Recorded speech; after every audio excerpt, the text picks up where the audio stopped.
I'm sorry, Your Honor. I kept this for a long time. When I was inside, I keep on praying. That's the only thing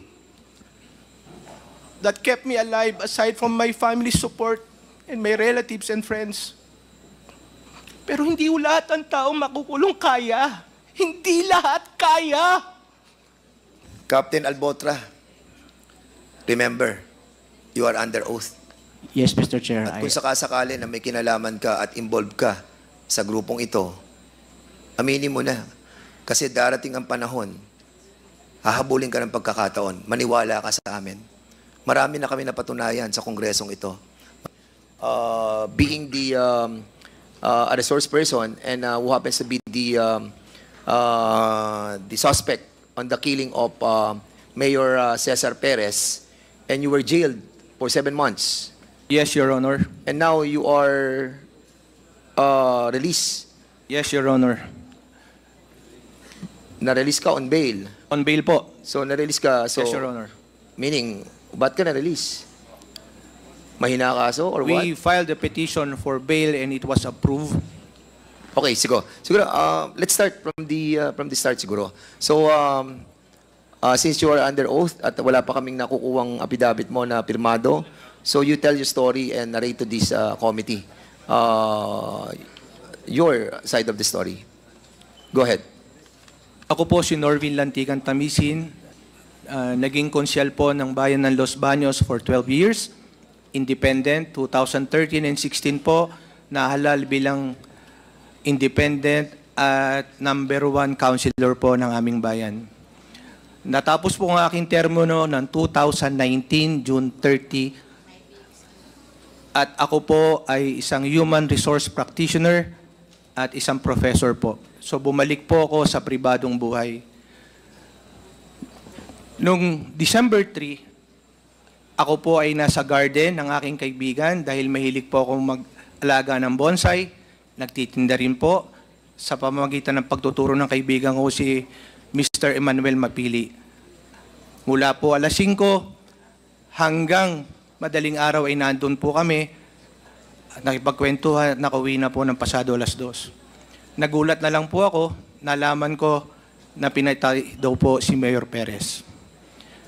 That was December 3, 2020 po, Your Honor. Umalingaw nga ako dahil si Mayor Perez po, at that time, based on reports, he was included in the narco list from the original list. Kami naman po ay siyempre nababasa lang, ngunit hindi ko po nakikita. In honor of the late Mayor Perez, hindi ko po alam. Nagulat na lang po ako, naglabasan sa news na ako pala po ay nahabla. Samantalang wala naman po akong kalam-alam doon. Sa nasabing habla, sinasabi nila na nakita daw po ako within the vicinity sa tapat ng 7-Eleven. Wala naman po ako doon. Ang masakit po nito, may nagturo na isang bogus witness na nakita daw niya ako. Kaya nung ma-file yung case, sa kanilang reklamo ay merong video pero hindi po nila isinumite at hindi rin ho kami nabigyan ng kopya. Habang naka-file, marami pong maaligid sa bahay, laging tanong ng tanong, alam ko po mga pulis yun, nakasibilyan. Minabuti po ng pamilya ko na umalis muna po ako. At napagdesisyonan ko upang hindi naman po sila madamay. Dahil alam ko po, malaki ang posibilidad na itutumba nila ako para maging case closed. Kaya lumayo po ako pero hindi po ako nagtago. Naglipat-lipat lang ako at nakikita naman po ko dahil kung sakaling ako itutumba, wag na lang madamay ang pamilya ko. May mga anak din naman ako eh.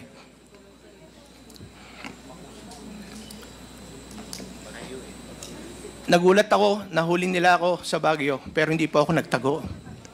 Dahil naglalakad lang po ako. Kung ako po ay magtatago, pupunta po ako ng ibang bansa. At magpapakalayo-layo ako, pero talagang haharapin namin. Gusto lang namin malaman kung saan at kailan ko magagawa ng parang ipaglaban ng sarili ko.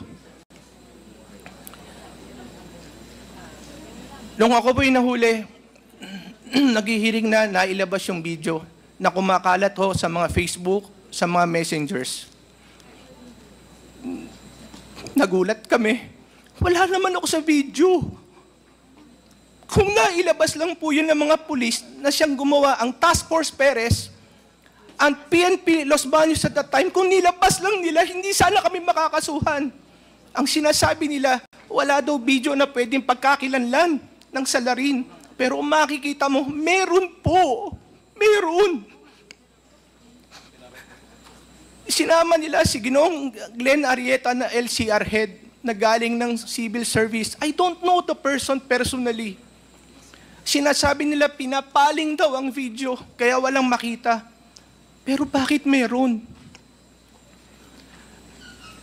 Hindi ko pakahabaan, pero kaya po ako nagpunta dito sa inyong paanyaya dahil nung sinabi po ni Madam Colonel Garma na ang bumira daw po o pumatay ay ang team ni Major Albotra, nagsaliksik po ako ng mga videos. Nakita ko yung itsura, pangangatawan, parehong-pareho halos pagkakahawig ng nasa video na kumakalat sa Los Baños na hindi inilabas ng PNP sa korte na sinumiti kagad upang hindi sana kami nakasampahan ng kaso sa court. Paglabas unon, nakita ko pareho ng relo, halos pareho ng build, hard worker o nag-gym. Nakita ko pareho ng balikat, pareho ng gupit, nakasombrero, pareho ng binte, 5.56 mm ang ginamit, sniper din po. Sabi ko, bakit ho ganun? Your Honor, I thought the PNP is supposed to protect and serve the people. But I was denied of that privilege. I know not all, but a few of them are scalawags. Because they keep on implicating, some of them keep on implicating innocent people just for them to prove that they have done something or to please their officers, whoever they are. Alam nyo, malaki ho nasira sa akin eh. Nabenta ko lahat, mga ari-arian ko, pamilya ko, lumaban lang sa kasong to. You know how hard it is to hire a lawyer to defend yourself. Hindi mo alam kung saan ka pupunta kasi kalaban mo, mga naka-uniforme. Para lang matigil yung kaso, tutumba ka talaga. Kaya sabi ko, bakit pa ako matatakot? Inalis nyo na eh. May mga anak ako nabubuli sa school. Hindi ako nakakapagtrabaho because of that record. Ako po naman nakapagtapos din naman ng MBA sa Ateneo. Through scholarship, pinaghirapan ko. Ngayon may babalik niyo ba yung karangalan na sira sa akin, sa aking pamilya? I came here to find out the truth, to seek for the truth. Ngayon lang ako umiyak sa buong buhay ko. But we deserve the truth. The people of Los Baños deserve the truth. My family deserve the truth. Most especially my children. May anak din naman kayo. Sabi nga nung isa, iinog din ang buhay. Kahit lahat kayo nasa mga kapulisyahan, yung ibang mga bad eggs, makakarma din kayo. Tama naman. Gano'ng kasakit kayo nangyari kay Senator De Lima, 7 taon. Ako, 7 buwan. But regardless of the time, are we speaking of quantity? One day in jail is very hard. Even if you are guilty. What more if you're not guilty? I'm speaking on behalf of those people na namatay, na parusahan na walang kasalanan.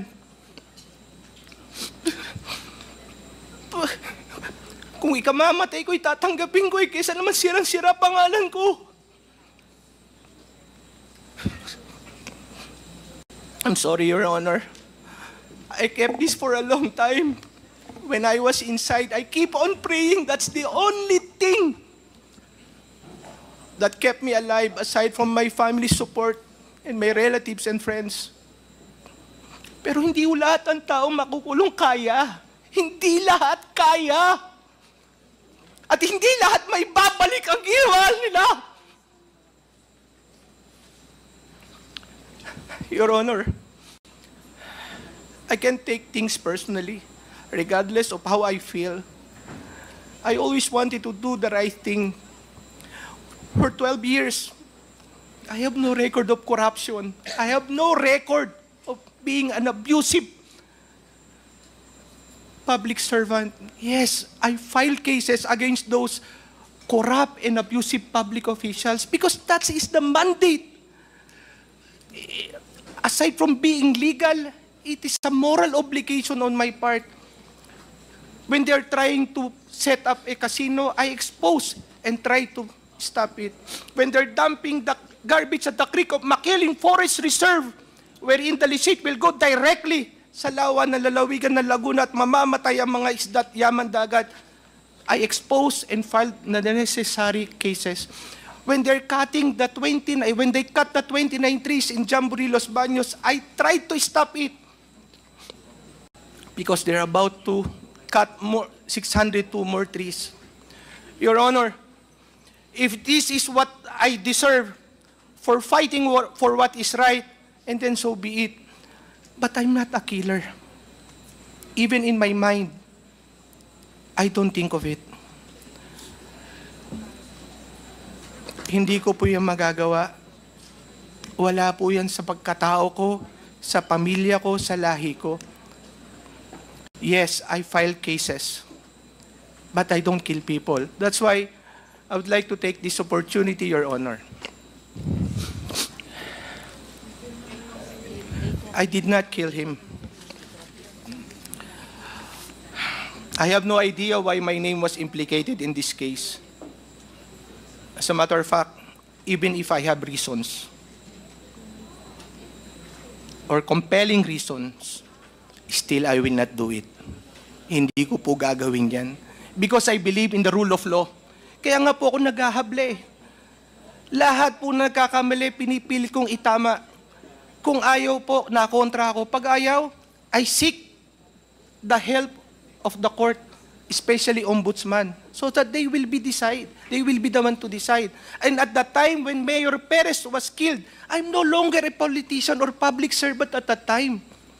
Nasa private life na po ako. Hindi po ako makikinabang kung sakali man. Hindi ko rin po magagawa, bukod sa walang kapakinabangan, hindi po yan ang aking pagkatao.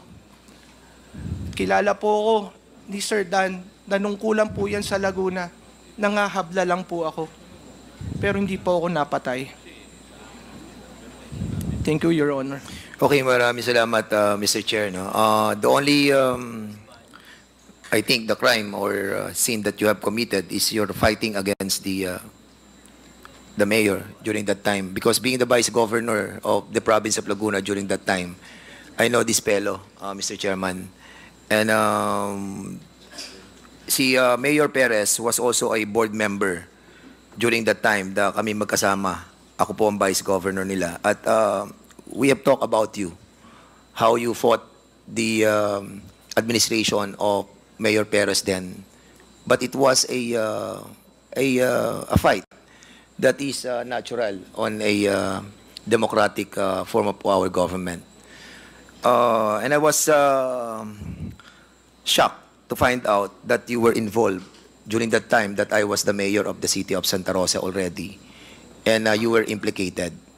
Ang problem, Mr. Chairman, nakakalungkot lamang that those people in power in the PNP organization, nakakuha sila ng sketch nung tao na allegedly pumatay. Pero ang layo-layo naman sa muka nung former councilor ng Los Baños. And I really am shocked to find out why these people from the PNP have chosen you to be the poll guy. Actually, you were poll guy ka talaga, but we will establish that. We will establish, and we will give these people that we have invited the chance to prove that we are wrong. And the chismis, allegedly, that was received by former GM Garma was indeed a chismis. We will try to prove it now. Now, Mr. Chairman, allow me to show a video, no? Para makita po natin yung mga comparison between those being accused, those being manifested by GM Garma, that it was told to him by Major Albotra and now Colonel Albotra. Do you have also That knowledge he about was those he was boasting, no? Naging boastful siya in telling GM Garma that grupo nila ang tumira kay Halili. And when this fellow saw our investigation during that time, he immediately called me and tried to compare what happened. And sabi ko, I will not believe right away. Give me story and give me evidences. Because here, in our Quadcom, hindi po tayo nag-entertain kung walang valid na mga ebidensya. So, Mr. Chairman, allow us to try to see these two videos before we ask our officials from the PNP. also knowledge about those other personalities who have been killed on the war on drugs? Like big personalities that you know about? Yes, Mr. Chair. Mayor Halili, pinagmalaki kasi ng isa, sir, na sila. Sino yung nagmalaking yun? Major Albotra, Mr. Chair. Major Albotra of Region 7. Albotra? Yes. Of Region 7? Yes po. Lieutenant Colonel Albotra na ata. Albotra. Kenneth Albotra to be invited in the next hearing. Knowledge about... Tingnan po na natin yung second video, no? Mamaya babalikan po natin yung video ni Mayor Tony Halili. But for the meantime, we want to compare yung pong klase ng pagpatay sa Batangas at sa Laguna po. So, please show the second video.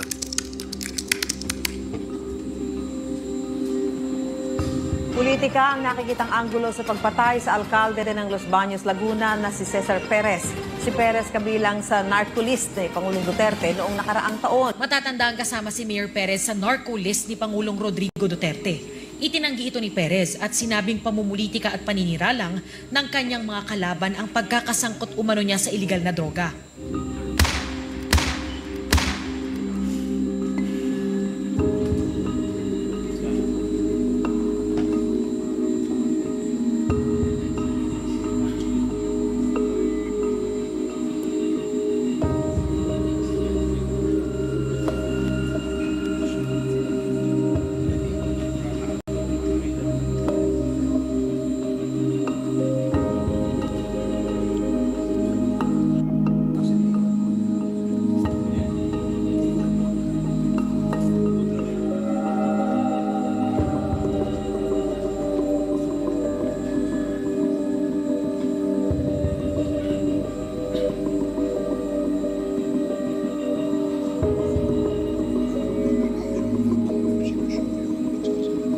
Hindi, dapat sila.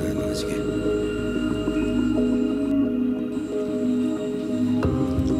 So, yan yung supposedly na kasama sa team ng pumatay. Pumunta siya doon sa area na kung saan pinatay si Mayor, diyan tumayo si Mayor Cesar Perez sa area yan. At umiikot siya sa munisipyo. Paikot-ikot siya mula alas 10 ng umaga hanggang sa pinatay si Mayor Cesar Perez. Yan ang taong hindi nakita ng ating mga kapulisan. Yan ang CCTV na hindi nila nakita. Hindi pinilisenta sa korte. And why this was not presented. Itong ban na to, na ginamit nilang AC 4033, nirambol lamang nila yung plaka na ginamit kay Halili. Diyan sila nagtago. 6:12 hanggang 8:30. Ayan, diyan. Andito ang munisipyo sa kanan. Andyan yung gunman, ang location, at dyan nila tinira yang si Mayor. Nakita niyo yung pader sa may likod? Doon nakaporma yung FB. Doon nakaporma yung killer. Mula 8:43, naglakad si Mayor.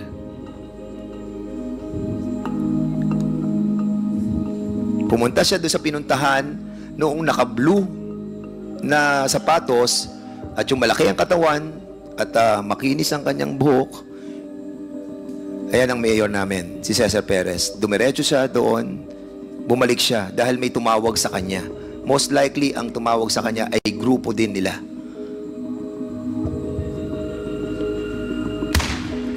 At dyan na pinatay ang mayor ng Los Baños. At sa areang yan, wala dyan si Tamisin. Wala dyan si Konsehal Norbin Tamisin. At pagkatapos sa binarel, makikita niyo yung van, ayan, na kung saan dyan nagsimula yung pagputok. ACA 433, at yan din ang ginamit nila kay Halili. Nirambol lang yung plate number, yun, umalis na. Makikita natin sa kabilang CCTV yan, lumalabas na sila pagkatapos nilang barilin si Mayor Cesar Perez. Ang sinasabi nila, ang gunman nandun sa 7-Eleven. Andyan ang gunman. Mula alas 10 ng umaga hanggang 8:45, umalis na sila ng Los Baños papunta doon sa Calamba.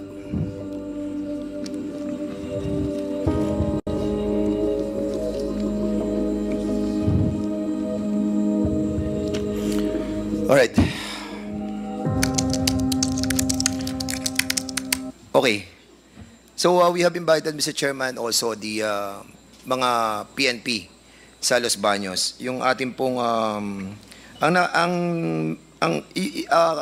Colonel Albotra, you are now a colonel, correct? Mr. Chair, I am Police Captain, Mr. Chair. Captain Albotra? Yes po, Mr. Chair. Ay, ano ka na? Captain pala. Yes, From major to captain. Yes po, Mr. Chair. Tama ba? From Chairman. captain muna bago. Yes. Colonel, Captain Albotra, anong class ka? 2006. I'm a member of Paid Pay Class 2006, Mr. Chair. 2006, so classmate kayo ni Colonel Santi Mendoza. Yes, Mr. Chair. Why you're still rank of captain? Most of your classmates are light colonel and some are major. Mr. Chair, 2 months ago, Mr. Chair, my promotion order was cancelled last 2016 na promotion, Mr. Chair. Kaya na balik po ako sa rank of Police Captain. You're demoted? Not demoted, Mr. Chair. Cancelled lang po, Mr. Cancelled Chair. yung promotion mo for major? Yes po, Mr. Chair.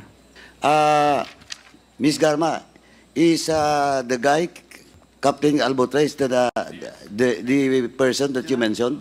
Yes, Your Honor, Mr. Chair. So you confirm that Captain Albotra is the same as alleged Colonel Albotra? Yes, Mr. Chair. Thank you, Mr. Chairman. Captain Albotra, during that time, no, noong June 4 hanggang June 27 of 2018, no? June 4 to June 27, 5 days before the killing of Antonio Halili, you were assigned sa Calamba City. Yes or no? Yes po, Mr. Chair. You were assigned in the Calamba City primarily for what purpose? Anong assignment ang binigay sa iyo nung nasa Calamba City ka?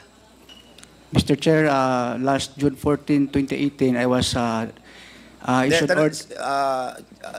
Anong inassign sa iyo? Anong inassign sa iyo? Anong function mo? Intel operative po, Mr. Chair. Intel ng ano? Ng Intel ng Calamba City Police Station po. ng SDEU, Opo, Mr. Chair. Drug Enforcement Unit. Correct? Yes, Mr. Chair. So, yun ang reason kung bakit ka nilipat for 23 days sa Calamba City. And Calamba City is just beside Tanawan City. Tama?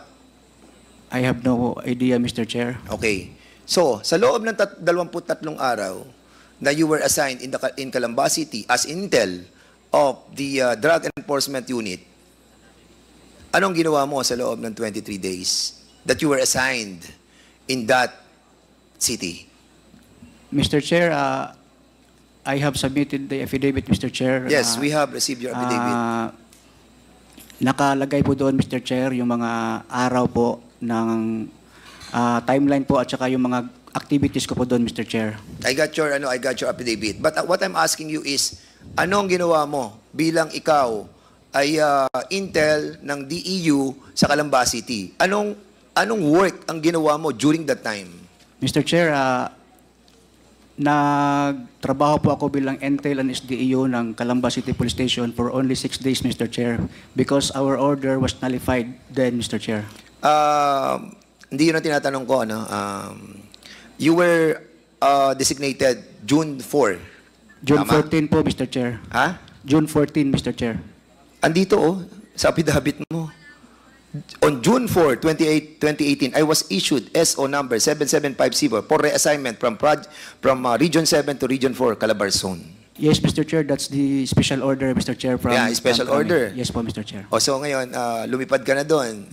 Lumipad po ako ng June 8, Mr. Chair.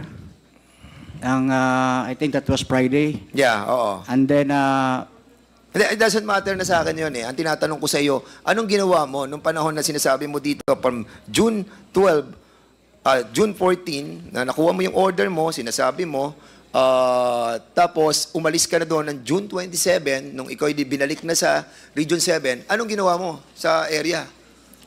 Kasi yun ang trabaho mo, Intel DEU di ba? So, anong in-Intel mo during that time?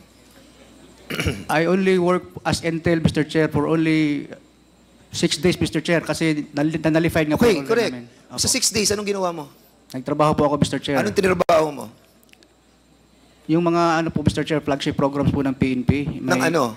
Gambling, drugs, wanted persons. Meron pong mga accomplishment niyo siguro doon, Mr. Chair, na nakikita doon sa police station, Mr. Chair. At pagkatapos ng trabaho mong yan, ibinalik ka. Yes, Mr. Chair.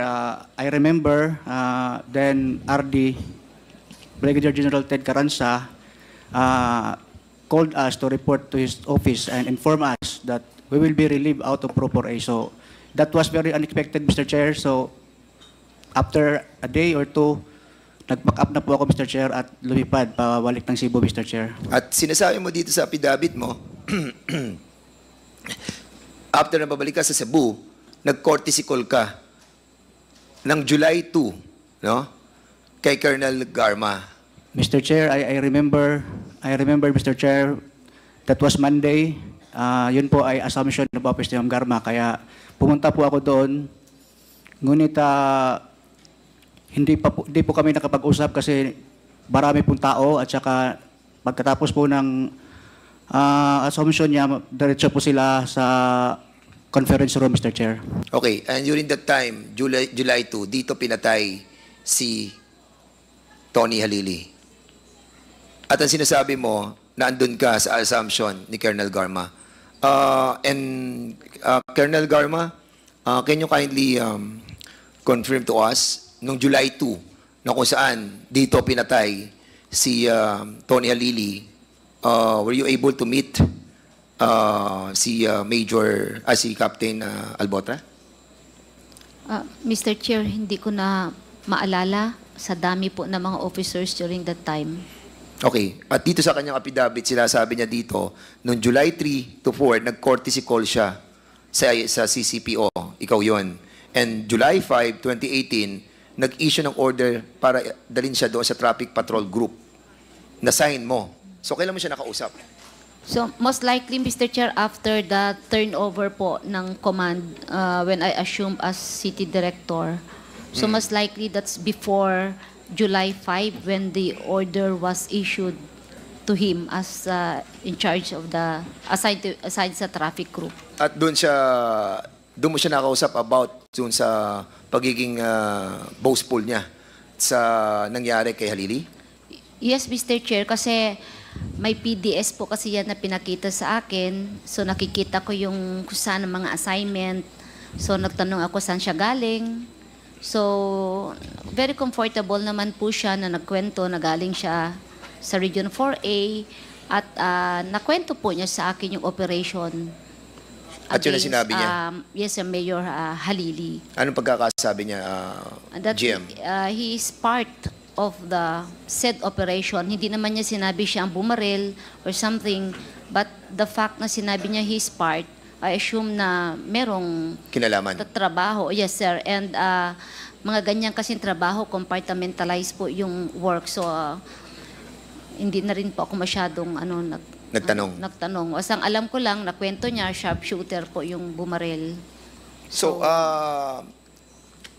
Captain Albotra, do you confirm that nagkaroon kayo ng usapan sa kanyang opisina? Sigurado nag-usap kayo, Mr. Chair, kasi ako po ay nagko-courtesy call, but never did I remember saying something, anything like that, Mr. Chair. Captain Albotra, remember, you are under oath.